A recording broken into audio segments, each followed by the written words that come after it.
নবী মদিনার মসজিদে বসে সাহাবায়ে কেরামদেরকে বলতেছেন, সাহাবীরা রে, কোন মুসলমানের ঘরে যদি একটা সন্তান জন্ম নেয়, একটা মিনিটের সময় যদি হায়াত নামক বস্তুটা সে পাওয়া যায়, আল্লাহ তাআলার দরবারে তার দাম এত বেশি যে এই বাচ্চাটা মরছে, মরে নাই, ও জান্নাতের বাসিন্দা হয়ে গেছে।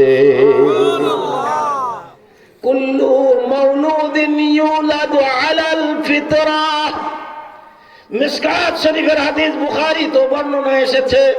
আল্লাহর নবী বলেন, প্রত্যেকটি সন্তান মুসলমান হইয়াই জন্মগ্রহণ করে। সুবহানাল্লাহ। আগামী বছর আর একটু ধীরে কোন সুবহানাল্লাহ। তার হিন্দু মা বাবা তার হিন্দু বানায়, তার খ্রিস্টান মা বাবা তারে খ্রিস্টান বানায়, তার সাঁওতাল মা বাবা তারে সাঁওতাল বানায়, আর নামদারি মুসলমানের মা বাবা তারে নামদারি মুসলমান বানায় দেয়। আল্লাহর নবী যখন এই আলোচনা করছিলেন সাহাবায়ে কেরামদের সামনে, নবী বলেন, শোনো এ সন্তানের মা, এ সন্তানের বাবা, আমি নবী বলছি, শোনো, তুমি যে সন্তান প্রসব করলা, হায়াতি জিন্দেগির একটা মিনিট সময় সে পাইল, আল্লাহ তার দাম বাড়ায় দিল। এর চাইতো আরো একটা আজীব তথ্য তোমাদের দিয়ে দেই, শুধু এই সন্তানটাই জান্নাতি হবে তা না, এই যে এক মিনিট সময় পেয়ে সন্তান মরে গেল, আরশের মালিক আল্লাহ তাআলা এমন সন্তান জন্ম দেওয়ার কারণে তার মা বাবাকেও জান্নাতের বাসিন্দা বানায় দেবে। নবী আমার আলোচনা করছেন, হঠাৎ করে কানের ভিতরে ফুপিয়ে ফুপিয়ে কান্নার আওয়াজ আসে। সামনে নজর করে দেখেন না, কেউ কাঁদে না। বামে দেখেন না, কেউ কাঁদে না। ডানে তাকায় দেখেন, কেউ কাঁদে না। তাহলে কান্নার আওয়াজটা আসে কোথা থেকে? নবী আমার কান খাড়া করলেন, এমন সময় দেখেন এই আওয়াজ এখানকার নয়, এটা তো আমার ঘরের আওয়াজ। আপনার আমার পয়গম্বর মেম্বার ছাইড়া দৌড়ে গেলেন ঘরে। ঘরে গিয়া দেখেন মা আয়েশা ফুপিয়ে ফুপিয়ে কাঁদে। আপনার আমার নবী ডাক দিয়া বলেন, আয়েশা লিমা তাদাররু ইয়া আয়েশা, আয়েশা আপনি কাঁদেন কেন? আয়েশা ডাক দিয়ে বলেন, নবী গো,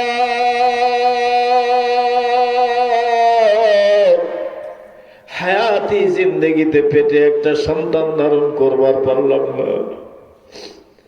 আমারও যদি এমন হইতো, একটা সন্তান জন্ম নিয়ে এক মিনিটের হায়াত পায় সে মইরা গেছে, অন্তত আমার জান্নাতের যাওয়ার রাস্তাটা তো তৈয়ার হয়ে যাইতো। আল্লাহ তাআলা এই জন্য ডাক দিয়া বলেন, ওয়াল্লাহ আসর ইন্নাল ইনসানা লাফি খুসর ইল্লাল্লাযীনা আমানু।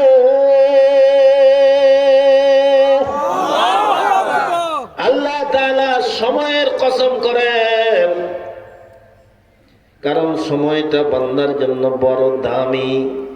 দুনিয়ার জিন্দেগির সময়টা আল্লাহর কাছে বান্দার জন্য, বান্দার কাছে আল্লাহর জন্য বড় দামি।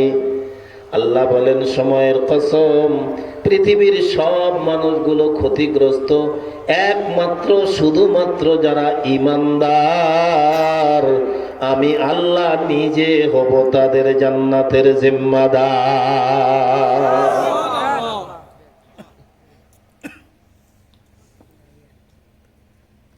প্রশ্ন আসে, আল্লাহ কেন সময়ের কসম খাইলেন? আল্লাহর তো কসম খাওয়ার দরকার নাই। কালামুল মুলুকি মুলুকুল কালাম, আল্লাহ তো আল্লাহ, তার আবার কসম খাওয়ার দরকার আছে?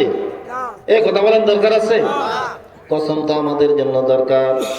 হঠাৎ করে এই যে পার্শ্বের বাজারটা কি নাম জানো?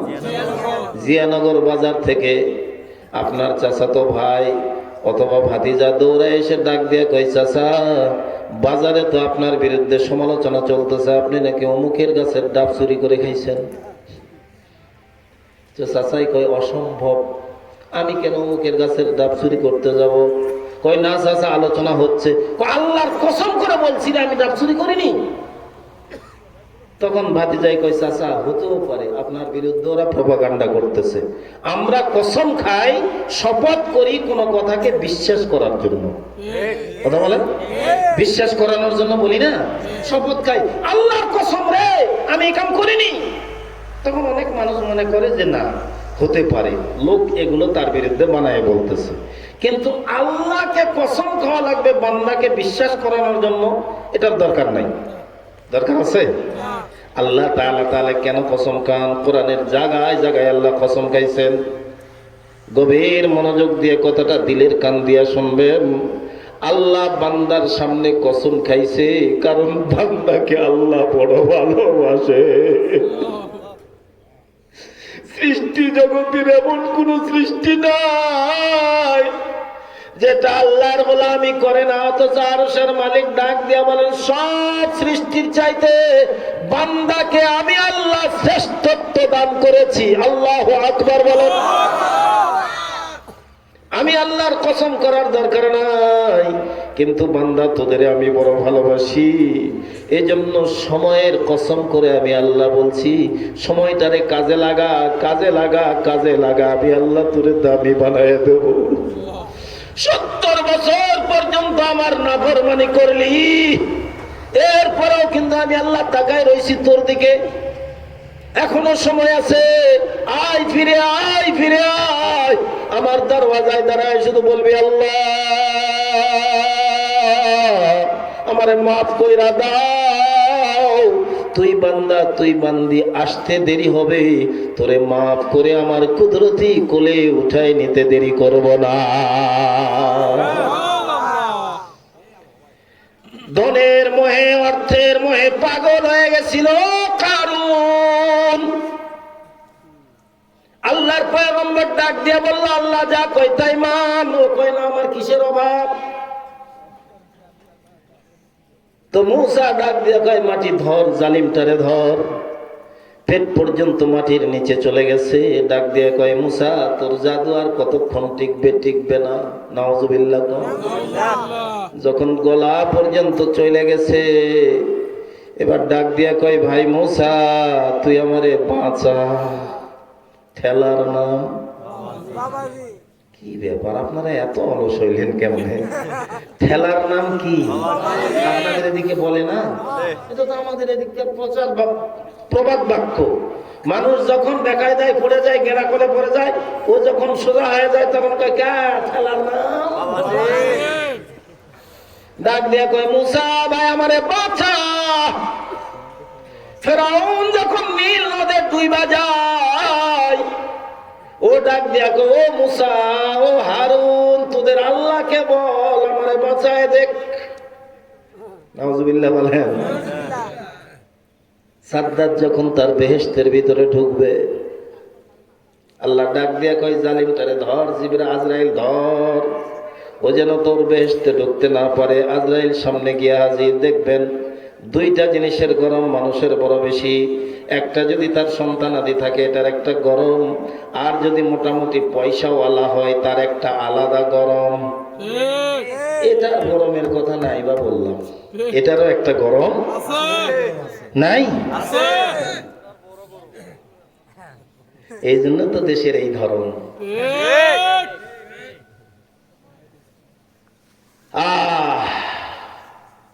আজরাইল সামনে দাঁড়াইছে, তো সাদ্দাত ডাক দিয়ে কয় হরিও মানেন তা কেরে তুই? তো আজরাইল আসতে কয় এ মাজরাইল। সুবহানাল্লাহ। যখন বলছে আমি আজরাইল, তো সাদ্দাত চেহারাটা মলিন হয়ে গেছে। ডাক দিয়া কয় আনতা আজরাইল, তুমি কি আজরাইল? ও বলে নাম আনা আজরাইল। লিমা, কেন কেন? কয় জানতা নিবার আসছি। যখন বলছে জানতা নিবার আসছি, তো সাদ্দাত দুইটা চোখের পানি ছাইরা দিছে। ডাক দিয়ে কয় ভাই আজরাইল, ও ভাই আমারে একটা মিনিট সময় দাও।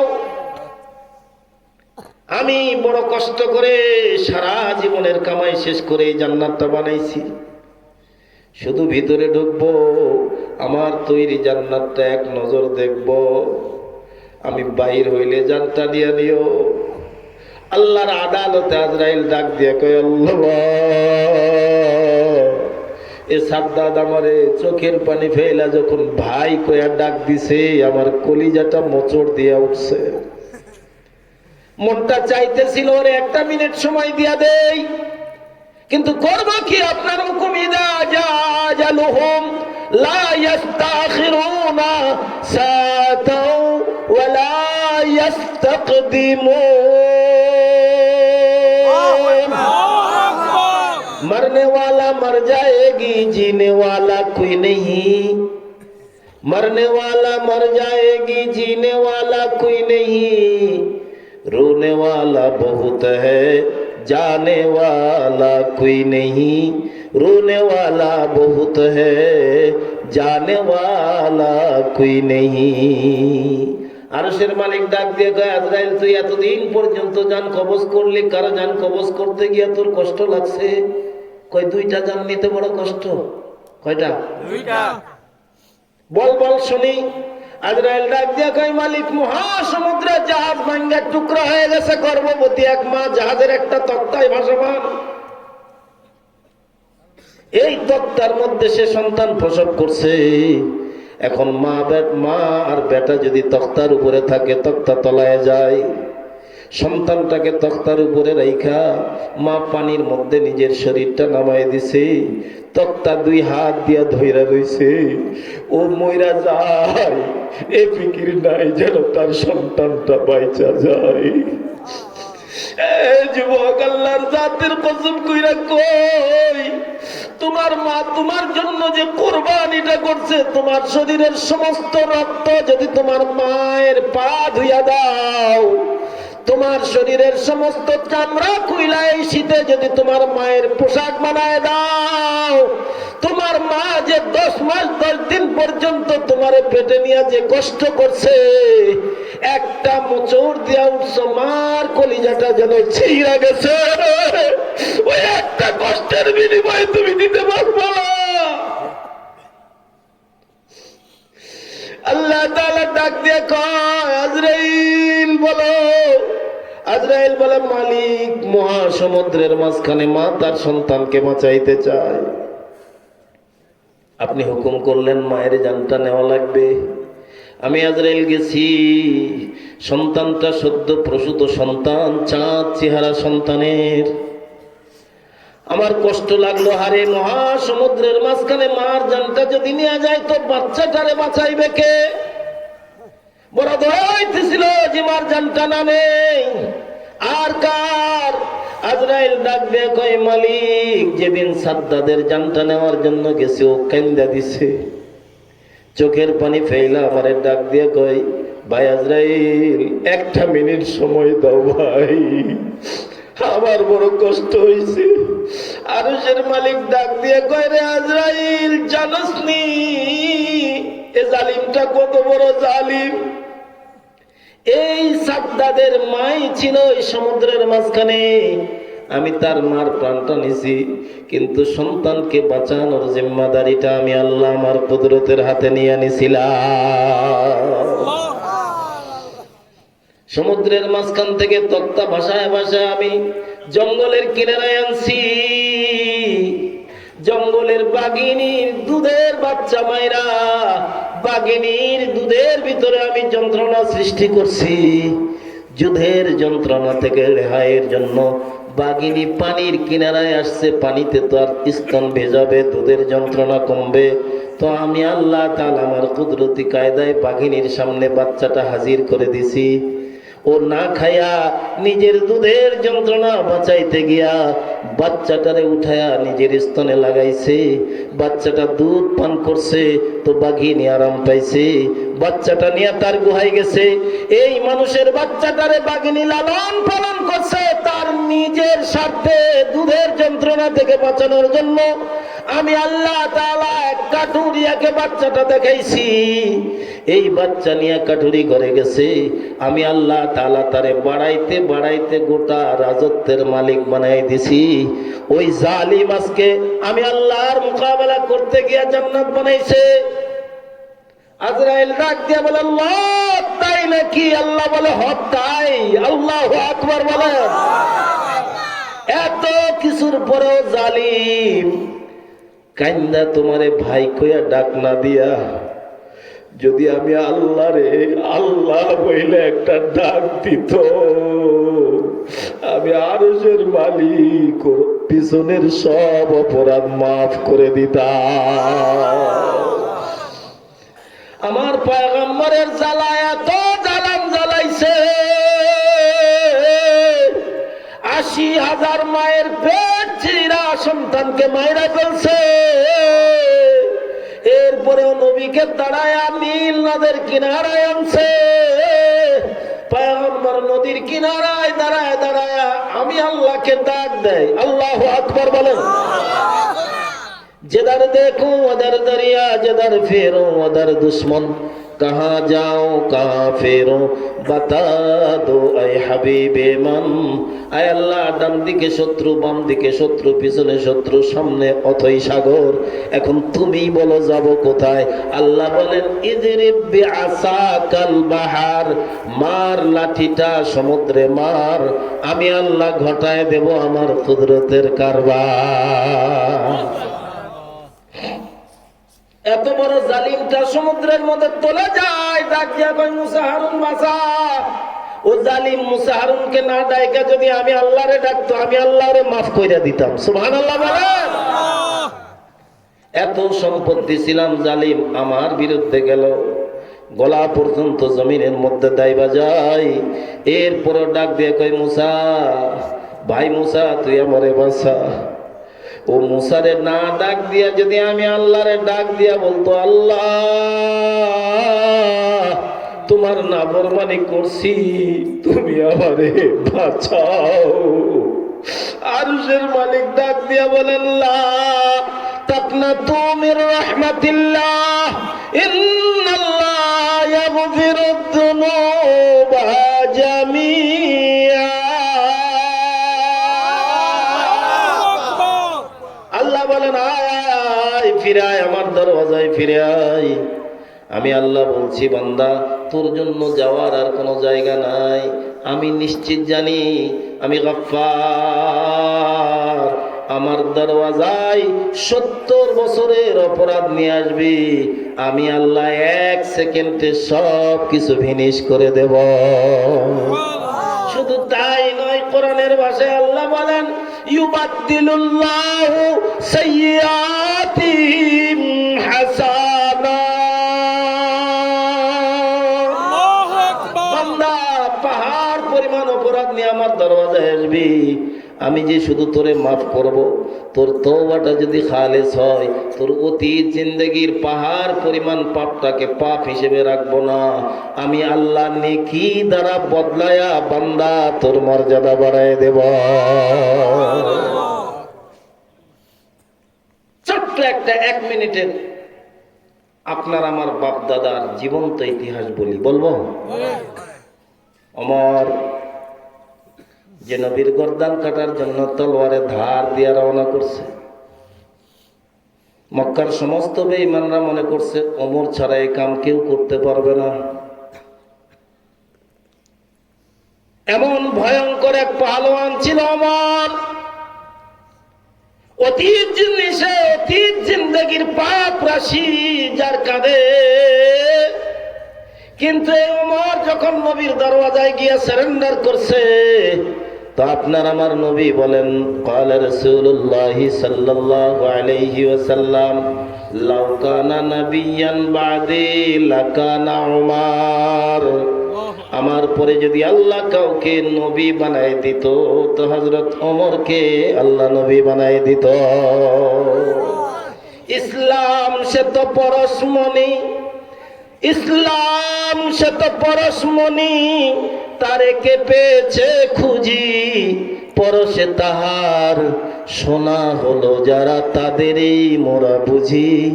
বলেছেন হযরত রাসূলে আকরাম শেষ পয়গম্বর, আমার পরে নবী হতো যদি কেউ তো হতোই ঠিক সে ওমর। যে ছিল জাহান্নামের কীট, তওবা করে ফিরে এসেছে, তো নবী তার নিজের জায়গায় করতে চাইছেন ফিট। সুবহানাল্লাহ বলেন।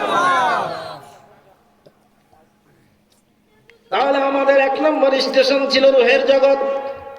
বিরক্ত হচ্ছেন? 2 নম্বর স্টেশন হলো মায়ের পেটের জগৎ। 3 নম্বর স্টেশন এই দুনিয়ার জগৎ। 3 নম্বর স্টেশন দুনিয়ার জগৎ। আচ্ছা, আমরা যারা এখানে বসে আছি, একটা প্রশ্নের উত্তর দেন। আমরা মায়ের পেট ছাড়া কি কেউ দুনিয়ায় আসছি? আসছি কেউ? এসে থাকলে হাত তোলেন যে হুজুর আমি মায়ের পেট ছাড়া। বোঝেনি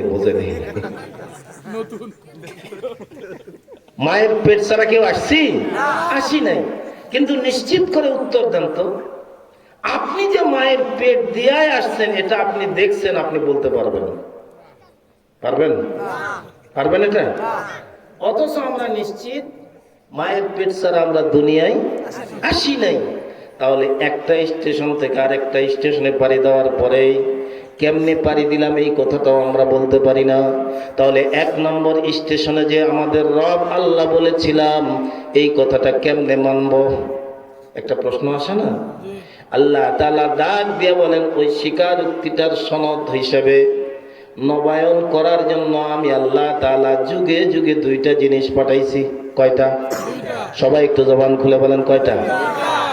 আপনারা কি খুব বিরক্ত হচ্ছেন? একটার নাম হলো কিতাবুল্লাহ, আরেকটার নাম হলো রিজালুল্লাহ।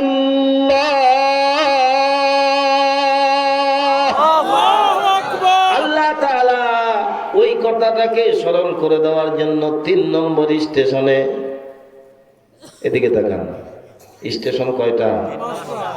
আগের 2টা স্টেশন গোপন, পরের 2টা স্টেশনও গোপন, শুধু মিডিলের স্টেশনটা ওপেন। যেটা ওপেন হয় হিসাব নিকাশ সেটারই হয়। জীবনের চক্র 5টা। জীবনের চক্র কয়টা? শিশুকাল, কিশোরকাল, যৌবনকাল, প্রৌঢ়ত্ব, বার্ধক্য, মিডিল পয়েন্টে যৌবন। এদিকে তাকান, যুবক এদিকে তাকান।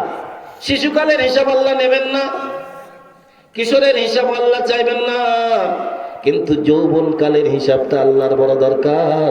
আরশের মালিক ডাক দিয়ে কয়, যুবক তোর যৌবনকালটা যদি আমার ইবাদত বন্দেগীতে কাটাইতে পারিস, আমার গোলামি জিনজির যদি তোর গলায় লাগাইতে পারিস, বার্ধক্যে উপনীত হয়ে গেছিস, আমার ইবাদত বন্দেগী করার মতো ক্ষমতা তোর নাই।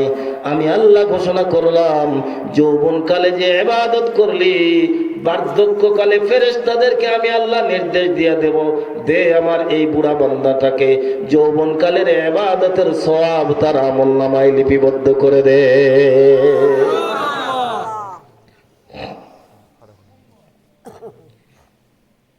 আল্লাহ যে আমাদের সকলের রব, এই কথাটা স্মরণ করে দেওয়ার জন্য, নবায়ন করে দেওয়ার জন্য যুগে যুগে আল্লাহ 2টা জিনিস পাঠাইছেন। একটা হলো আসমানের পক্ষ থেকে আল্লাহ আসমানি কিতাব, 2 নম্বর আল্লাহ তাআলার নির্বাচিত প্রেরিত পয়গম্বর। সব পয়গম্বরেরা এসে কথাই বলেছেন, ইয়া আইয়ুহান নাস কুলু লা ইলাহা ইল্লাল্লাহ তুফলিহুন। এই এক আল্লাহকে মাইনা নাও, এক আল্লাহর কথা স্মরণ করো। ওখানে স্বীকারোক্তি দিছিলা তুমি হিন্দু, তুমি খ্রিস্টান, তুমি সাঁওতাল, তুমি মদ, মুরন, জামাত, দুমাত যা হও, সব ফেলে আসো, এক আল্লাহর কথা বলো, আল্লাহকে মাইনা নাও, তোমার জান্নাত আল্লাহ তোমাকে ফেরত দিবে। আরেকটু ধীরে কোন সুবহানাল্লাহ।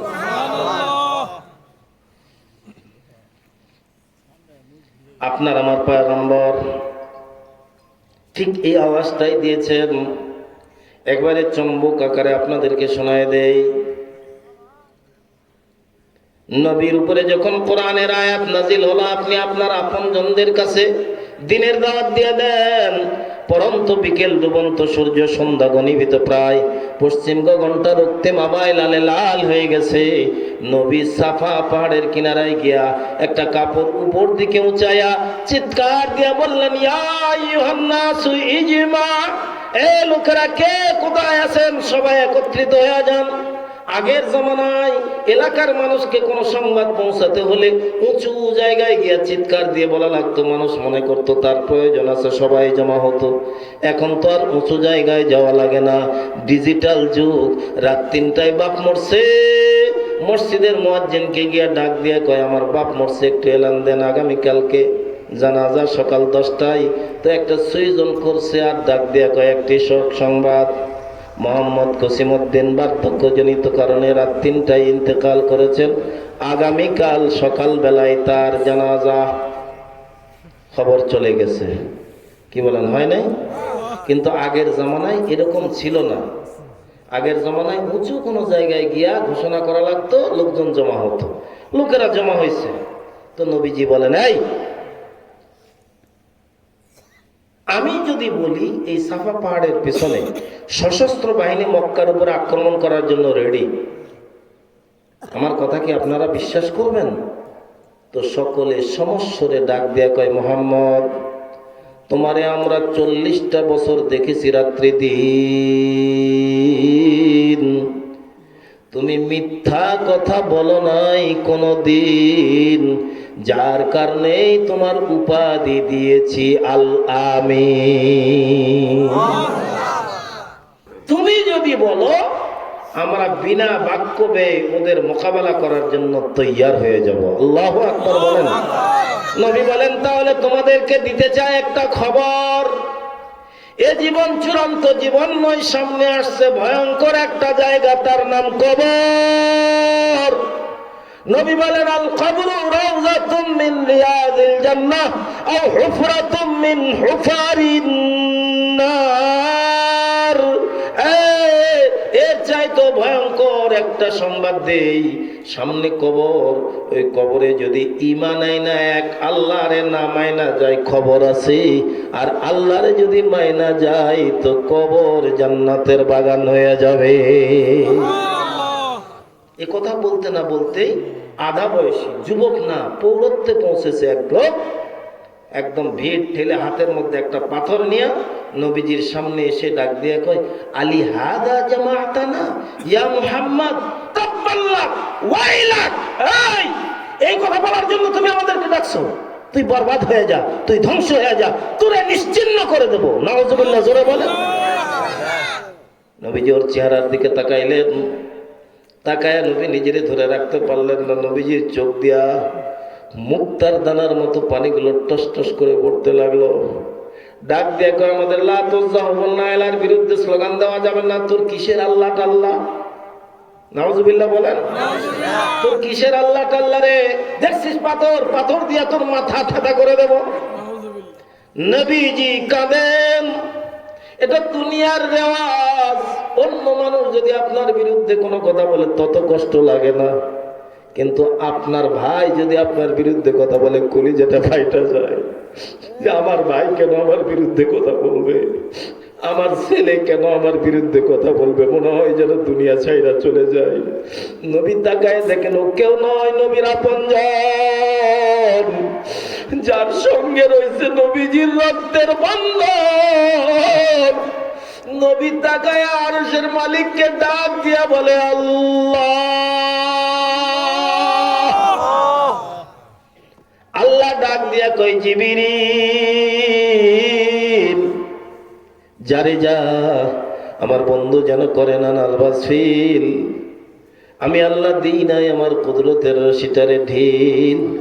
নবীর আপনজন যখন দেখাইতেছে এই কুভাব, আমি আল্লাহ এক্ষুনি ফেলাবো আমার প্রভাব। তো আল্লাহ সূরায় একটা নাজিল করে জানায় দিলেন, সূরাটার নাম সূরায়ে লাহাব। এই লোকটা নবীজির আপন চাচা, নাম আবু লাহাব। কি নাম? আবু লাহাব। নবীর বাচ্চা চারা 10 জন। কয়জন? 10 জন। আমার মনে হয় খুব বিরক্ত হচ্ছে না? আমি যে কি কষ্ট করে এখানে আসছি জানেন? কালকে নমিনেশন জমা দেওয়ার শেষ দিন। আমি পীর সাহেব চরমনার পক্ষ থেকে হাত পাকার এমপি প্রার্থী। আপনাদের এখানে সরাসরি এক কাপ চা পর্যন্ত খাই নাই, নমিনেশনের কাগজপত্রগুলো অর্ধেক রেডি হয়েছে। জেলা শহরে, সব জেলা শহরে এখন ধুম চলতেছে নমিনেশন পেপার কমপ্লিট করার জন্য, কারণ কালকেই জমা দেওয়ার শেষ দিন। আমার ড্রাইভারও আমার উপরে খেপে গেছে যে আপনি এগুলোই করবেন তো মাহফিলে দাওয়াত নিলেন কেন? ওখান থেকে নওগাঁ থেকে গাড়িতে উঠছি, ওরা কাজ করতেছে, শুধু গাড়ি থেকে নামছি, সরাসরি স্টেজে আসছি। তা আমি এত কষ্ট করে এত দরদ নিয়ে কথাগুলো বলতেছি, আপনাদের একটু হোহা করতে মনে চাইতেছে না? অবশ্যই। নবীর বাপ চাচারা কয়জন? এখনো অনেকের নরম হয়ে আছে। নবীর বাপ চাচারা কয়জন? এই 10 জন বাপ চাচারা 3 ভাগে বিভক্ত। কয় ভাগ? 3 ভাগ। এক ভাগ হলো যারা নবীর প্রতি ঈমান আনছে, নবীর কথা মানছে, ইসলামের জন্য নিজের জীবন পর্যন্ত উৎসর্গ করছে। যেমন হযরত আব্বাস রাদিয়াল্লাহু তাআলা আনহু, যেমন সাইয়্যিদুশ শুহাদা হযরত আমির হামজা রাদিয়াল্লাহু তাআলা আনহু, এরা নবীর চাচা। সুবহানাল্লাহ বলেন। আরেক গ্রুপ যারা নবীরে বলো ভালোবাসছে, আপদে বিপদে মুসিবতে নবীর পাশে দাঁড়াইছে, কিন্তু নবীর প্রতি ঈমান আনে নাই। যেমন চাচা আবু তালেব, নবীর বয়স যখন 11-12 বছর, এদিকে তাকান এদিকে, নবীর বয়স যখন 11-12 বছর, খানায় কাবার বারান্দায় দাঁড়ায় দাঁড়ায় নবী কান্দেন, কারণ জীবনেও কোনোদিন আব্বাকে আব্বা ডাকতে পারেন নাই। মাকে যখন মা ডাকতে শিখছেন, মা বিদায় নিয়ে চলে গেছে। দাদার আশ্রয়ে ছিলেন, দাদাও মরে গেছে। নবী এখন কার কাছে যাবে? খানায় কাবার বারান্দায় কান্দে। তো দূর থেকে আবু তালেব দেখা দৌড়ায় গেছে। যখন ভাতিজার কাছে গেছে, তো ভাতিজা দৌড়ায় চাচার বুকের মধ্যে পড়ে গেছে। তো চাচা আবু তালেব নবীরে বুকের মধ্যে জড়াই নিয়ে ডাক দিয়া কই, কান্দিস না, তোর বাপ মা নাই, আমারও নাই। আজকের পর থেকে আমি তোর চাচা নই, আমি তোর বাপ। সুবহানাল্লাহ। এই 11-12 বছরের সন্তানকে নিয়ে আবু তালেব স্ত্রীর কাছে গিয়া ডাক দিয়া কই, আমার ভাতিজা, ওর বাপ নাই, মা নাই, আমারও বাপ নাই। আজকের পর থেকে আমরা যা খাবো ভাতিজা মোহাম্মদ তাই খাবে। ও ভাতিজা নয়, আজ থেকেও আমার সন্তান। এতটা ভালোবাসছে। কত ভালোবাসছে জানেন? একটা এক্সাম্পল দিই, কষ্ট হচ্ছে আপনাদের। এত ভালোবাসছে, নবী যখন নবুয়ত প্রাপ্ত হয়েছেন, তাওহীদ আর রিসালাতের দাওয়াত দেওয়া শুরু করছেন, তো মক্কার আবু জেহেল, আবু লাহাব, উতবা, শাইবা, ওলীদ ইবনে মুগীরা, আবুল বখতারিরা দল বেঁধে আবু তালেবের বাড়িতে গেছে। বাড়িতে গিয়া দেখে আবু তালেবের পাশে আমাদের নবী দাঁড়ায় আছে। সুবহানাল্লাহ। ডাক দিয়া কয়, আবু তালেব, ভালোই হইল, আপনারে পাইলাম, ভাতিজারও পাইলাম। আপনার এই ভাতিজা যা শুরু করছে আর বরদাস্ত করা যায় না। আমাদের লাত উজ্জা হবল নাইলা মানাতের বিরুদ্ধে স্লোগান দেয়, এক আল্লাহরে মানতে হবে আওয়াজ দেয়, এটা কিন্তু আমরা বরদাস্ত করতে পারবো না। আবু তালেব নবীজির দিকে তাকায় ডাক দিয়া কয়, বাবা তাই নাকি? ওরা যেটা বলতেছে সেটা কি তাই? তো নবী মাথাটা হালকা ঝাঁকুনি দিয়ে কয়, না, হ্যাঁ। সুবহানাল্লাহ। তো চাচাই কয়, বাবা রে, আমাদের সমাজে দ্বন্দ্ব লাগাস না, ঝগড়া ফাসাদ লাগাস না, যে যা করে করুক, তোর অত মাথা ব্যথা কে? তো নবী চোখের পানি ছাইরা দিছে। চাচার সামনে ডাক দিয়ে কয়, চাচা, অসম্ভবটাকেও যদি আপনি আমার সামনে সম্ভব কইরা দেন, আসমানের সূর্যটা যদি আমার একটা হাতের মধ্যে আইনা দেন, আসমানের চন্দ্রটা যদি আমার আর এক হাতে আইনা দেন, গোটা মক্কার নেতৃত্ব যদি আপনি আমার হাতে তুইলা দেন, এরপরেও আমি লাত উজ্জা হবল নাইলা মানাতের বিরুদ্ধে দেব পাল্লা। আমার দেহ যতক্ষণ জান থাকবে ততক্ষণ আমি বলতেই থাকবো, আমার মালিক একমাত্র আল্লাহ। আবু তালেব ডাক দিয়া কয়, এই তোরা আর করিস না হইচই, আমার ভাতিজা যেটা বলছে এটাই সই সই। সুবহানাল্লাহ জোরে বলেন। হয় নাই জোরে বলেন সুবহানাল্লাহ। তোরা যতই লাতুজ্জা নিয়া কর হইচই, আমার ভাতিজা যেটা বলছে এটাই সই। আমি যতদিন বাঁচবো আমার ভাতিজা তার স্লোগান দিতেই থাকবে। তোদের যদি ক্ষমতা থাকে আমাকে উপেক্ষা করে আর মোকাবেলা কর। আল্লাহু আকবার।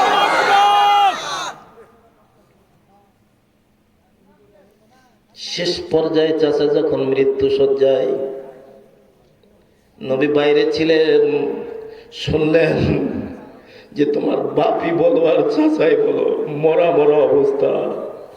একটা দৌড় দিয়া নবীজি ঘরের ভিতরে ঢুকছেন, গিয়া দেখে মক্কার লিডাররা পার্শ্বে বসা, আবু জেহেল একেবারে কাছে বসা। আল্লাহ নবী দৌড়ায় গিয়া চাচার মাথাটা কোলের মধ্যে নিয়ে নিছেন। নবীজির চোখ থেকে দর দর করে পানিগুলো পড়তেছে। নবী আমার কাঁধে আর ডাক দিয়া বলেন, আপনি যদি চইলা যান আমারে কে দেখে রাখবে? এমন কোন জায়গা নাই যেখানে আপনি আমার পাশে ছিলেন না। এখন আপনি যদি মইরা যান কারে আমি চাচা কইয়া ডাক দেব? আবু তালেব কান্দে আর ডাক দিয়া কয়, ভাতিজা চিন্তা করিস না, মরণ এটা সবার দুয়ারেই আসবে। তো নবী ডাক দিয়া বলে, চাচা যান, আপনার মুখের কাছে আমি লাগাই দিলাম আমার কান। একটা বারের জন্য শুধু ঈমানের কলেমাটা আপনি আমাকে শোনায়া যান। আমি আপনার ভাতিজা ওয়াদা করতেছি, কবর জগতেই আল্লাহ জান্নাতের নিয়ামত আপনাকে করবে দান। কত বড় গোল্ডেন চান্স! শুধু কলেমা পড়বে, মরবে আর জান্নাতের গাড়িতে চড়বে। আল্লাহু আকবার। কিন্তু কপাল যদি হয় পোড়া, বিশ্বের বিশ্ব পয়গম্বর দিতে পারবে না জোড়া। চাচা কান্দে আর ডাক দিয়ে কয়, বাবা মুহাম্মদ, পৃথিবীর কেউ না জানুক, আমি জানি তুই তোর আল্লাহর মহামূল্যবান সম্পদ। নবীজির কলিজা ভরে গেছে, এবার বুঝি কলেমা পড়বে, মাথাটা কোল থেকে একেবারে বুকের মধ্যে জড়ায় নিছে। ডাক দিয়া বলে, কুল কুল ইয়া আম্মি, ও চাচা এরপরে কি বলবেন একটু বলেন। ডাক দিয়া কয়, বাবারে জীবনের শেষ মুহূর্তে আইসা কি আর বলবো, তোরে দিয়া যায় গোপন একটা তথ্য। তুই আল্লাহর পয়গম্বর, তোর উপরে নাজিল হওয়া কোরআনটা অক্ষরে অক্ষরে সত্য। নবীজি মনে করছেন যাক এইবার কাজ হবে। কিন্তু কাজ করার মালিক কে? এই কথা বলেন, কাজ করার মালিক কে? এই যে উত্তর চুরিয়ার যুবকগুলো মাইকিং করলো, পোস্টারিং করলো, এলাকা ব্যাপী কতজনকে দাওয়াত দিল, যতজন মানুষের কানে আওয়াজ গেছে, এরা যদি এই আওয়াজ শুনে এই মাঠে আসতো, জায়গা হতো? কথা বলেন হতো? তো এবার বলেন তো হেদায়েতের মালিক কে? আলহামদুলিল্লাহ বলেন। হেদায়েতের মতো দৌলত আল্লাহ দান করছেন বলেই দ্বীনি মজলিসে এসে বসার সুযোগ পাইছে। আলহামদুলিল্লাহ। চাচা ডাক দিয়া কয়, ভাতিজাই ডাক দিয়া কয়, চাচা একবার শুধু কলেমাটা আমারে শোনান। যেই বলছে একবার কলেমা শোনান, আবু জেহেল পার্শ্বে থেকে, আপনি ভালো হইতে চাইবেন, আপনার সঙ্গরা আপনারা আরো বেশি খারাপ বানায় দেবে। কথা বলেন। এজন্য প্রবাদে বলে, সৎসঙ্গে অসৎসঙ্গে সর্বনাশ। আজ দেশের 12টা বাজতেছে কেন? আর সন্ত্রাসীতে, চাঁদাবাজিতে, খুন রাহাজানিতে দেশটা একেবারে অতল তলায় তলিয়ে যাচ্ছে। যদি কেউ দেশে একটু উন্নত করতে চায় তো তারে গুলি করে মাথার থুলি উস্তাই দিচ্ছে। কথা বলেন না কেন? আর কতদিন এই জালিমরা এদের শাসন করবে, এদেশের জনগণকে শাসন করবে? আর সময় দেওয়া যাবে না। 54 বছর পর্যন্ত দেখেছি আগামীর দেশ ইসলামের দেশ।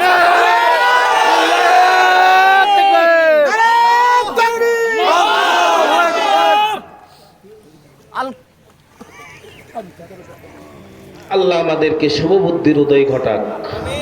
আরো জোরে বলেন।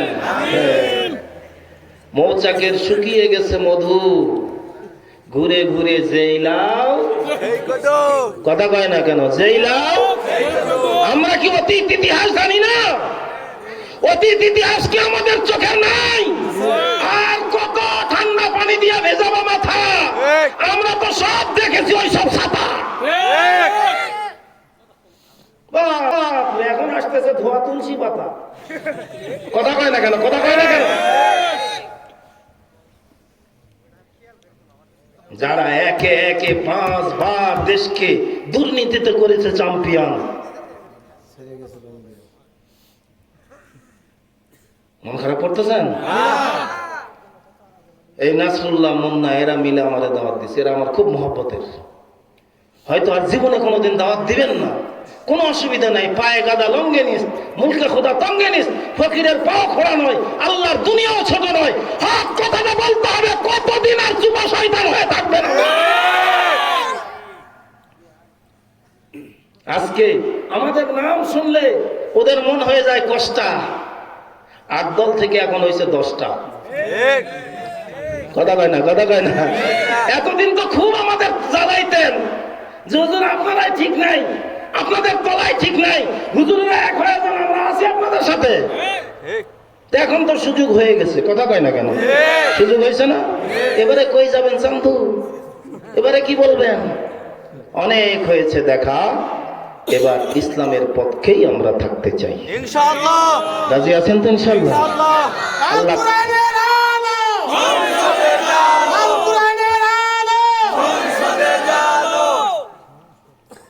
আল্লাহ আমাদের শুভ বুদ্ধির উদয় ঘটাক। আর একটু জোরে বলেন আমিন। আর যদি যেই সেই হয় তো মনে রাখবেন, যেই যাবে লঙ্কায় সেই হবে হনুমান। আমাদের আর হয়তো বাড়বে না মান সম্মান। সরকারে দো আলম নবী ডাক দিয়ে বলেন, চাচা একবার শুধু কলেমাটা শোনান। এমন সময় আবু জেহেল গলা খাকাড়ে মারছে। হ্যাঁ, তো আবু তালেব মাথাটা ঘুরায় দেখে আবু জেহেলের রক্ত বর্ণ লাল হয়ে গেছে। মাথা ঘুরায় ডাক দিয়া কয়, বাবা মুহাম্মদ, তুমি আল্লাহর পয়গম্বর, তোমার উপরে নাযিল হওয়া কোরআন সত্য, তোমার উপরে আনিত দ্বীন ইসলাম কিয়ামত পর্যন্ত চলবে, এটাও সত্য। তবে বাবারে, আমার একটা মান সম্মান আছে, আমি মান সম্মানকে জলাঞ্জলি দিতে পারবো না। পরলৌকিক জীবনে তোমার বর্ণনা মতে জান্নাত আছে, আমি জান্নাত গ্রহণ করলাম না, জাহান্নামই গ্রহণ করলাম আমার মান সম্মানের ভয়ে। নাউজুবিল্লাহ, জোরে বলেন। পয়গম্বর আর্তনাদ করে কাঁদলেন, চোখের পানি ফেললেন, আল্লাহকে ডাক দিয়ে বললেন, আল্লাহ আমার অন্তত এই চাচার হেদায়েতের একটা ব্যবস্থা করেন। আরশের মালিক ডাক দিয়া বলেন, ইন্নাকা লা তাহদি মান আহবাবতা, ও নবী আপনি যাকে ভালোবাসবেন হেদায়েত তাকে দিয়ে দিবেন, এটা হইতে পারে না। বরং আমি আল্লাহ যাকে চাইব, হোক সে কুশ্রী, হোক সে বিশ্রী, হোক সে পাতিলের তলার চাইতো বেশি কালো, এরপরেও বেলালের কলিজাটাই আমি মাওলার দরবারে বড় ভালো। তো নবীজির বাপ চাচারা কয় ভাগে বিভক্ত? 3 ভাগে। ভুলে গেছেন? কয় ভাগ? তাহলে 1 ভাগ যারা ঈমান আনছে, নবী তথা ইসলামের জন্য জীবন উৎসর্গ করছে, আর 1 ভাগ নবীরে বড় ভালোবাসছে কিন্তু ঈমান, আর 1 ভাগ ঈমান আনে দানাই দানেই নাই, বরং নবীজিকে দুনিয়া থেকে নিশ্চিহ্ন করে দেওয়ার জন্য উঠে পড়ে লাগছে। যেমন আবু লাহাব, যেমন আবু লাহাব। কেন জানি কথা খালি লম্বাই হয়ে যাচ্ছে, চলবে আরো চলবে, বলবো চমৎকার একটা তথ্য দিয়ে দিই। এই আবু লাহাব যে পাথর মারার জন্য আসছে, আপনারা জানেন নবীকে কত ভালোবাসে।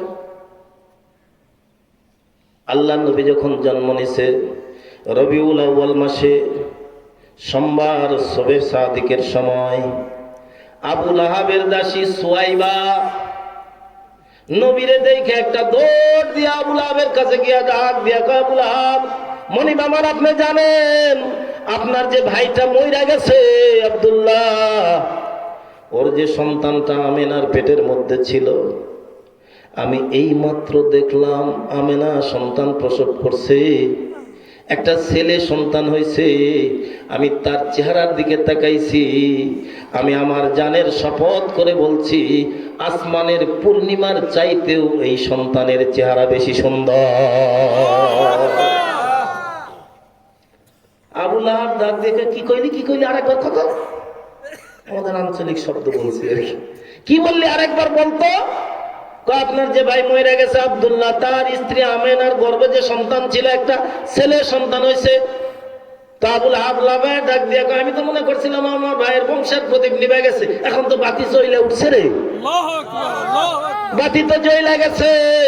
এত বড় সুসংবাদ যখন তুই দিলি, তাহলে তোরে কি দেই, এই মক্কার বাজারে তোরে বিক্রি করলে 1 লক্ষ টাকা পাইতাম।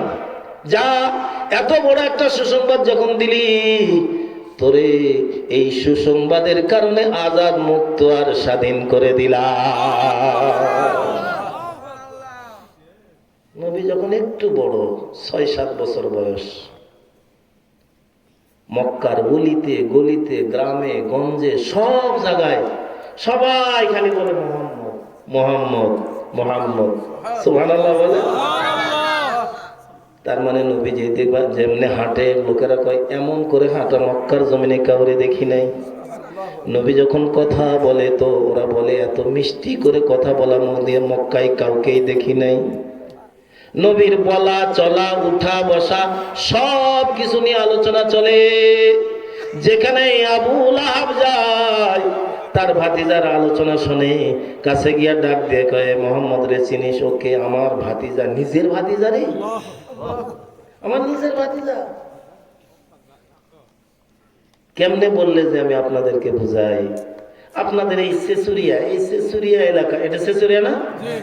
সেচুরিয়ার একজন কৃষক মানুষ, গরিব মানুষ, অশিক্ষিত মানুষ, তার একটাই ছেলে। সে জানে যে শিক্ষার মান বড় ভালো, এই জন্য তার ছেলেটাকে অনেক কষ্ট করে MA পাস করাইছে। অতঃপর সে ডাক্তার হয়েছে, MBBS নয়, FRCS ডাক্তার। দুপচাচিয়া উপজেলায় সে পোস্টিং হয়েছে। এই সেচুরিয়ার কোন লোক গেলেই ওই ডাক্তার ওর সব চিকিৎসা করে। শুধু চিকিৎসাই নয়, যদি শোনে গরিব, সেচুরিয়া বাড়ি, ঔষধ পর্যন্ত কিনে দেয়। বলেন তো এই ডাক্তারের নাম এলাকায় হবে কিনা? ওই রাস্তার মোড়ে, চার দোকানে, জিয়ানগরে, সব জায়গায় গল্প করে। আরে আমাদের এলাকার এক ছেলে আব্দুল সাত্তার নাম, এই উপজেলায় চাকরি করে ডাক্তার হয়েছে। এরকম ডাক্তার আমরা আমাদের জীবনে দেখি নাই। যখনই শুনে যে সেচুরিয়া বাড়ি, ও সবকিছু বাদ দেওয়ার চিকিৎসা করে। খালি চিকিৎসা নয়, যদি শুনে গরিব, ওর ঔষধ পর্যন্ত কিনে দেয়। ওই চাষটালের কোনায় বুড়া বসা, বুড়া লাভ দিয়ে উঠে ডাক দিয়ে কয়, আব্দুল সাত্তার ডাক্তারকে জানিস? ওটা আমার বেটা। এলাকায় যদি কেউ সম্মানিত হয়ে যায়, প্রত্যেক এলাকার মানুষ তাকে নিয়ে গর্ব করে না? তো এই বুড়া পর্যন্ত বলছে আমার বেটা, আমি বড় কষ্ট করে মানুষ করছি। নবী তখনও নবুয়ত প্রাপ্ত হয় নাই। নবীর বয়স তখন 25 বছর। কত বছর? আর খাদিজার বয়স তখন 40 বছর। কত বছর? নবীজির বৈবাহিক জীবন চলতেছে। কি চমৎকার কথা গো! গোটা মক্কার গলিতে গলিতে খালি যদি বলে যে মোহাম্মদ এটা বলছে, সবাই বলে ওটাই করতে হবে। সুবহানাল্লাহ বলে। একদিন আবু লাহাব দৌড়ে গেছে ভাতিজার কাছে, গিয়া ডাক দিয়ে কয়, বাবা মোহাম্মদ, আমার ভগবান আমার অনেক সম্পদ দিছে, এত সম্পদের মালিক, আমার খাওয়ার লোক নাই, মাত্র 2টা ছেলে আমার। একটার নাম উতবা, আরেকটার নাম উতাইবা। এরা বিয়ের উপযুক্ত হয়েছে। তোমারও তো 2টা মেয়ে আছে, একটার নাম রুকাইয়া, একটার নাম উম্মে কুলসুম। তুমি যদি বিরোধিতা না করো, তাহলে আমার 2 ছেলের সঙ্গে তোমার 2 মেয়ের বিবাহটা দিয়ে দিতে পারি। তো নবী বলেন, চাচা এটা তো উত্তম প্রস্তাব, আমি কেন এটা বিরোধিতা করব? নবীজি তার 2 মেয়ের সঙ্গে বিয়ে দিয়ে দেয়। আর যেখানে আলোচনা চলে, আবু লাহাব গিয়ে ডাক দেয়, মোহাম্মদকে জানিস? আমার খালি ভাতিজা নয়, আমার নিজের বিয়াই, আমার নিজের বিয়াই। লোকেরা কয় কেমন বিয়াই? কয় আরে আমার নিজের বিয়ে, আমার 2 বেটাক 2 বেটিক দিয়ে বিয়ে দিছি। আয় আয় আয় এদিকে আয় হে। কি রকম বোকা!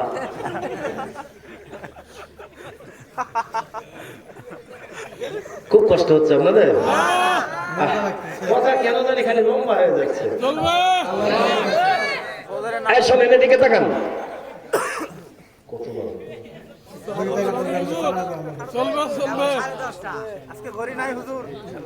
আমাকে আর 15টা মিনিট সময় দেন।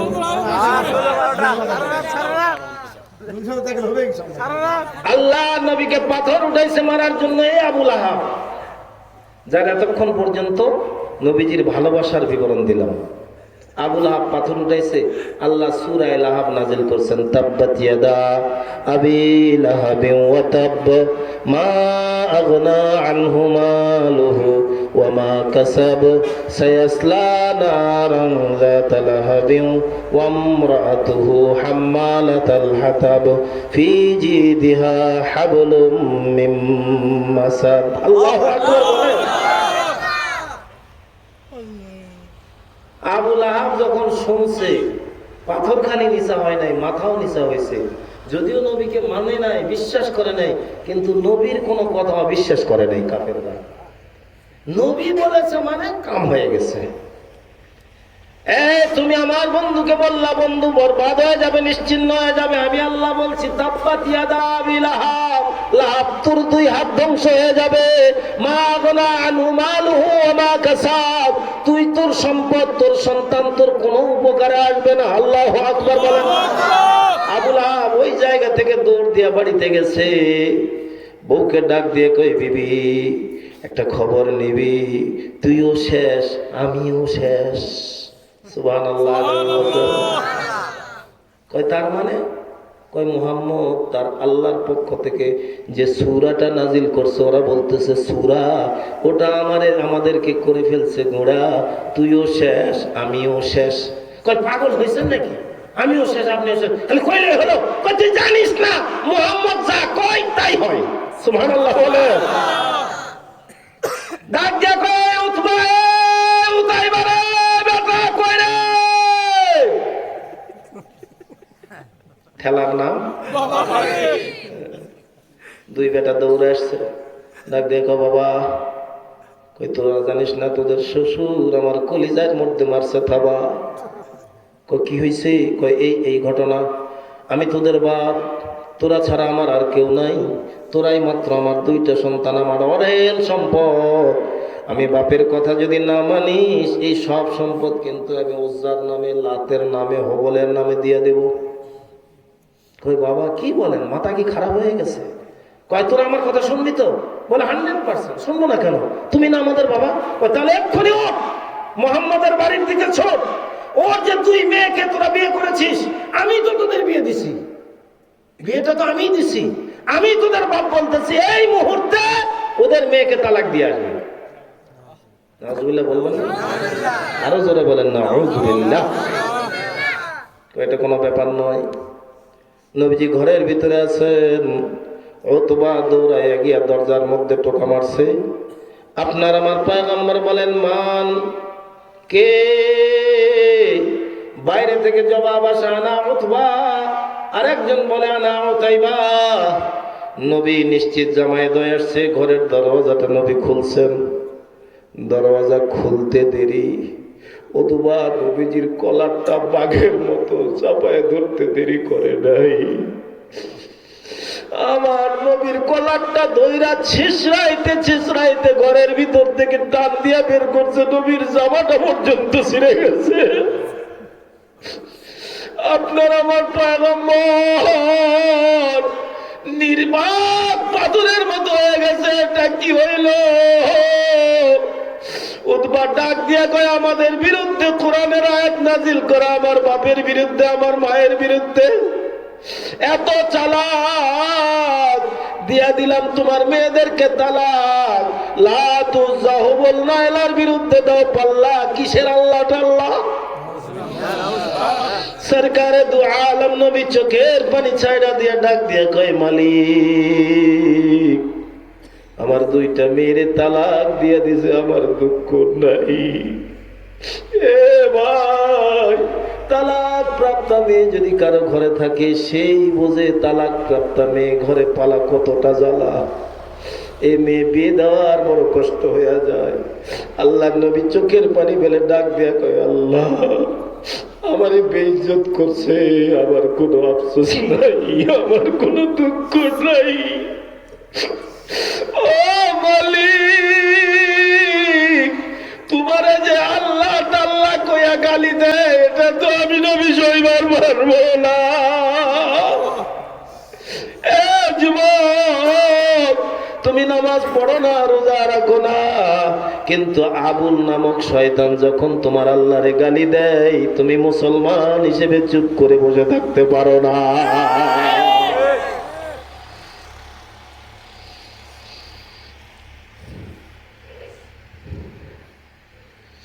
অনেক লম্বা কথা সংক্ষেপ করে কয়ে দেয়, আল্লাহর নবীর এই দুই মেয়েকে নবী সর্বশেষ হযরত ওসমানের সঙ্গে বিয়ে দেন। প্রথমে রুকাইয়াকে বিয়ে দেন। কিছুদিন সংসার করার পরে রুকাইয়া ইন্তেকাল করে। আল্লাহর নবী আবার ওসমানের সঙ্গে উম্মে কুলসুমের বিয়ে দেন। কিছুদিন ঘর সংসার করার পরে উম্মে কুলসুম মইরা যায়। নবী ডাক দিয়ে বলতেন, ওসমান, আল্লাহ যদি আমারে আরো একটা মেয়ে কন্যা সন্তান দিত, তো আমি নবী বলছি ওটাও আপনার হাতে আমি নবী উঠাই দিতাম। আল্লাহ বলেন, আল্লাহু গানিয়্যু আনতুমুল ফুকারা, আমি আল্লাহ হইলাম ধনী, তোমরা সবাই ফকির। অথচ নবী ডাক দিয়া বলেন, ওসমান, আমার ওসমান গনি, শুধু ধনী নয়, নবী ডাক দিয়া বলেন, আমার ওসমান হলো জিন্নুরাই।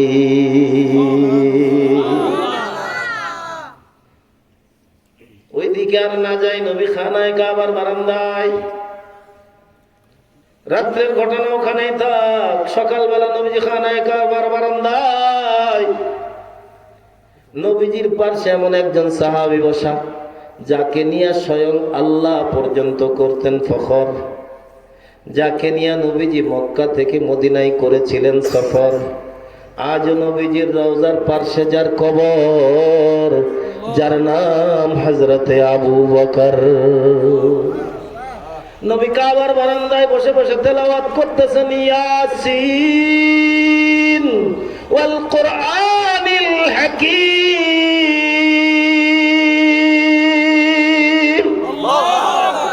আবু বকর ওই সাফা মারওয়া পাহাড়ের মাঝখানের দিকে তাকায়, দেখে এক মহিলা কোমরের মধ্যে কাপড় পেঁচায়া হাতের মধ্যে পাথর নিয়ে দৌড়াইতেছে।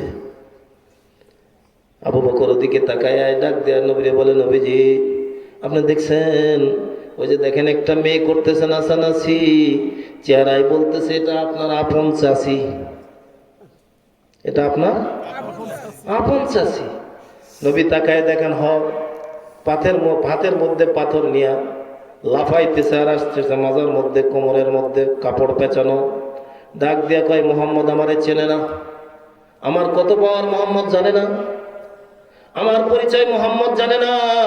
আরে আমার ডবল পাওয়ার রে, ডবল পাওয়ার। কারণ পাওয়ার যখন বেশি হয়ে যায় তখন ও নাস্তিক হয়ে যায়। কথা বলেন, কথা বলেন। অহংকারে তখন আর পায়ের তলায় মাটি থাকে না, কাউকে তখন আর মানুষ করে না। তো আরশের মালিক ডাক দিয়া কয়, তুই মনে করিস না যে আল্লাহ শোনে না। তখন ওর বদলে যায় নিজের ঠিকানা।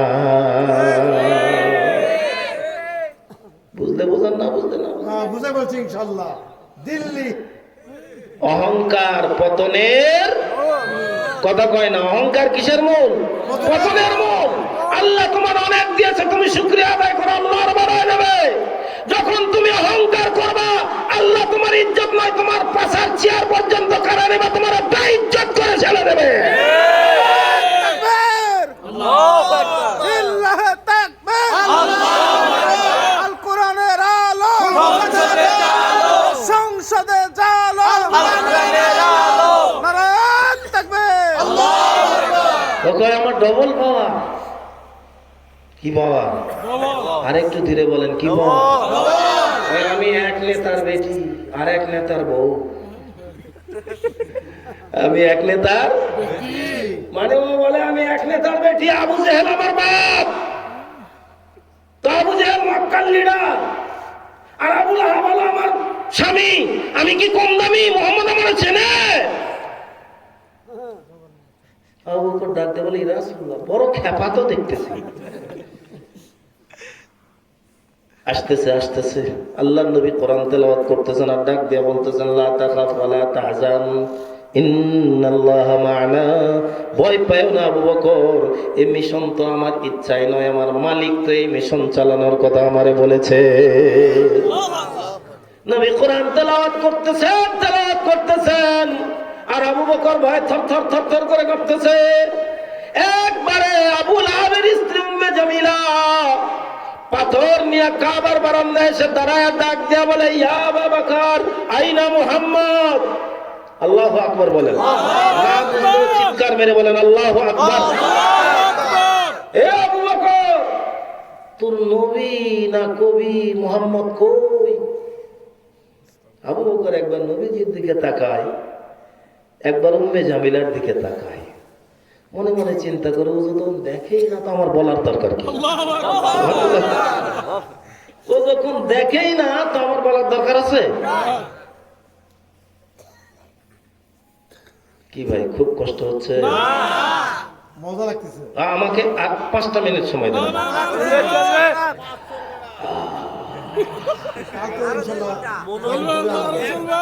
আমি উকিলের কাছে সবকিছু রেখে আসছি। আল্লাহ কবুল করুন ইনশাআল্লাহ। উনি বলছে যে রাত 12টা হলো, আপনি এসে নিয়ে যাবেন, কারণ কাজের সুযোগ হবে না। আমি ইচ্ছা করছিলাম যে আধা ঘন্টার বেশি কথা বলবো না, কিন্তু আপনাদের এই চাহনি এবং দিল দিয়া কথা শোনার কারণে হয়তো আল্লাহ তাআলা সময়টা বাড়ায় দিচ্ছে। আবু বকর ডাক দিয়া, আবু বকর চুপচাপ আছে, আর মনে মনে ভাবতেছে, ও যখন দেখতেইছে না তো আমার বলার দরকার নাই।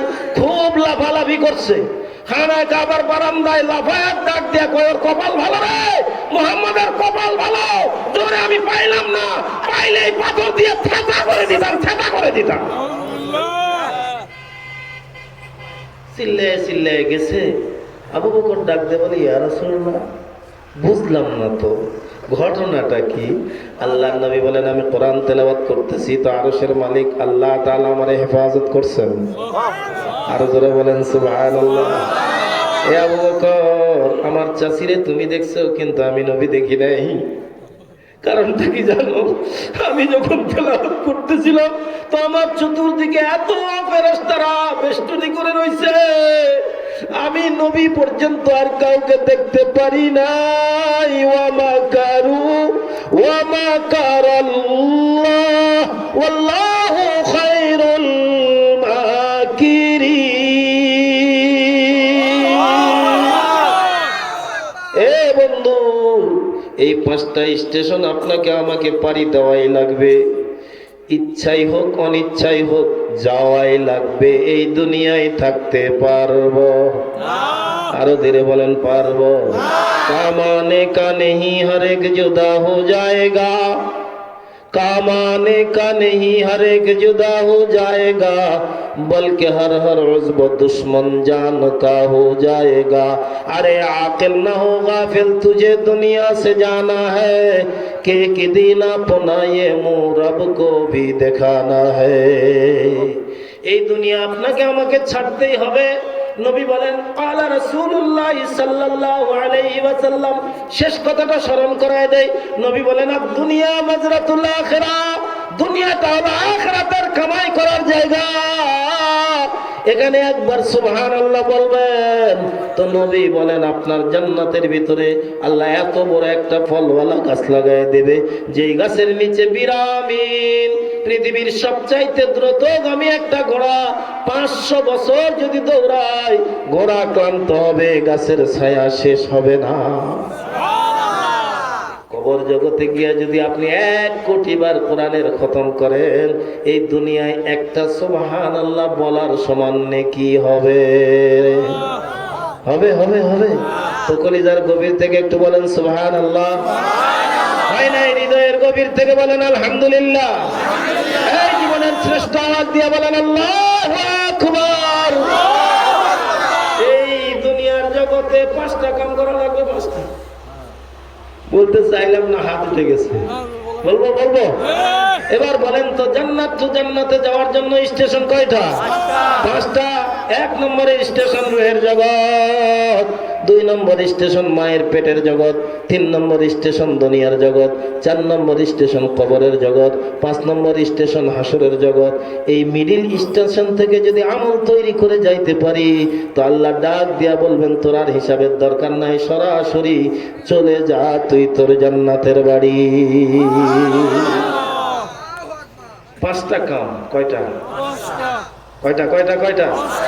1 নম্বর, আল্লাহ নবী বলেন, বুনিয়াল ইসলামু আলা খামস। 1 নম্বর যেটা, সেটা হলো ঈমান নামক দৌলত কলিজার ভিতরে ঢুকানো লাগবে। কারণ ঈমান ওয়ালারই দাম, যার ঈমান নাই মালিকের দরবারে তার 1 পয়সারও দাম নাই। হোক সে জর্জ ডব্লিউ বুশ, হোক সে মাদার তেরেসা, জগৎ বিখ্যাত নাম খ্যাতি হইলেও কোনো লাভ নাই যদি ঈমান না থাকে। আমার আল্লাহর দরবারে তার 1 পয়সারও দাম। কিন্তু ঈমানওয়ালা, তার মানে আসমানের মালিক আল্লাহকে মানছে, কুল কায়নাতের মালিক আল্লাহকে মানছে। কেমন মানা? হাদিসের মধ্যে একটা চমৎকার গল্প আছে। 2 জন মানুষ পরের বাড়িতে কামলা দিয়া খায়। ধনী নয়, গরিব মানুষ, পয়সাওয়ালা নয়, বাড়ি নাই, একেবারে অভাবী মানুষ। সন্ধ্যাবেলায় ঘরের দিকে ফিরতেছে, দুজনের পাছায় মালকাস মারা, গায়ের মধ্যে কাদা, কাঁধের মধ্যে কোদাল। একজন আরেকজনকে ডাক দিয়ে কয়, দিনকাল কেমন যায় রে? কয়, আল্লাহ চালাইতেছে। আরো ধীরে কোন সুবহানাল্লাহ। এই নামাজের খবর নাই, রোজার খবর নাই, হজের খবর নাই, দিনদারির খবর নাই, কিচ্ছু করে না। কিন্তু তার ইয়াকিন, তারে কে চালায়? আরো জোরে বলেন, কে চালায়? কে চালায়? ও এখন ওরে ডাক দিয়া কয়, তোর কি খবর? ও কয়, ওই ওই ওই ওই। সুবহানাল্লাহ। কয় না ইল্লা আল্লাহ চালায়, ওখানে কয় ওই ওই ওই, মানে তোরাও যেমন আল্লাহ চালায়, আমারও আল্লাহ চালায়। সরকারে দু আলম নবী বলেন, এমন ইমানদারও যদি দুনিয়ায় থাকে, আল্লাহ আসমানের জায়গায় আসমান রাখবে, জমিনের জায়গায় জমিন রাখবে, কিয়ামত হবে না। ইমানের দাম মালিকের দরবারে এত বেশি। এই জন্য আমাদের সর্বপ্রথম যেটা জরুরি, সেটা হলো আমাদের ঈমানটাকে মজবুত করা লাগবে। ঈমানের উপরে মেহনত করে নবীরা, সব নবীরা এই কথা বলেছেন, ইয়া আইয়ুহান নাস কুলু লা ইলাহা ইল্লাল্লাহু তুফলিহুন। ও মানুষ, তুমি কল্যাণ চাও, নাজাত চাও, ইহলৌকিক পরলৌকিক জীবনের সুখী সমৃদ্ধশালী জীবন ব্যবস্থা চাও, আল্লাহকে মাইনা নাও, এটার নামই হলো ঈমান। এই 3 নম্বর স্টেশনে যা করব, কবর জগতে ওটাই আসবে। এখানে যদি আমলটা ভালো হয়, তো কবর জগতে আল্লাহ তাআলা হাবিবের মাধ্যমে সংবাদ দিয়ে দিবেন, উলবিসু বিল জান্নাহ ওয়াফরিসু বিল জান্নাহ। এই আমার বান্দাটা আমার গোলামি করছে, মাটিতে ঘুমাবে, হবে না, দে জান্নাতের বিছানা বিছায় দে। সাদা কাপড়ে মোড়ানো থাকবে, হবে না, যে জান্নাতের পোশাক পরায় দে। শুধু জান্নাতের পোশাক পরাবি তা হবে না, জান্নাত থেকে একটা রাস্তা সুড়ঙ্গ করে দে। 5 নম্বর স্টেশন যাওয়ার আগ পর্যন্ত আমার বান্দা আরামের ঘুম ঘুমাক। 5 নম্বর স্টেশনে উঠবে, আল্লাহ ডাক দিয়ে বলবেন, এই ফেরেশতারা, আমার এই বান্দাদের কোনো হিসাবের দরকার নাই, যা তোরা সেলুট দে, শুভেচ্ছার স্বাগতম জানাইতে জানাইতে আমি মাওলার জান্নাত পর্যন্ত বান্দাকে পৌঁছাইয়া দে। আল্লাহ আমাদের সবাইকে সেই মহান মালিক আল্লাহর গোলামি করে কবরে যাওয়ার তৌফিক দান করুন। আরেকটু জোরে বলুন আমিন। ওয়া আখির দাওয়ানা আলহামদুলিল্লাহি রাব্বিল আলামিন ওয়া সাল্লাল্লাহু আলা সাইয়্যিদিল আমবিয়া ওয়াল মুরসালিন।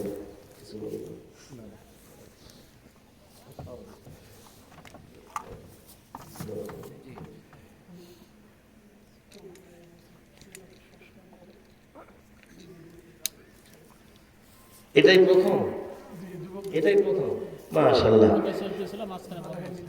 আলহামদুলিল্লাহ। আজকের এই যে মাহফিলটা চললো, আপনাদের কি খুব খারাপ লাগলো? এই মাহফিলের ধারাবাহিকতা যদি বজায় থাকে, আপনারা আসবেন তো? যুবকদের সহযোগিতা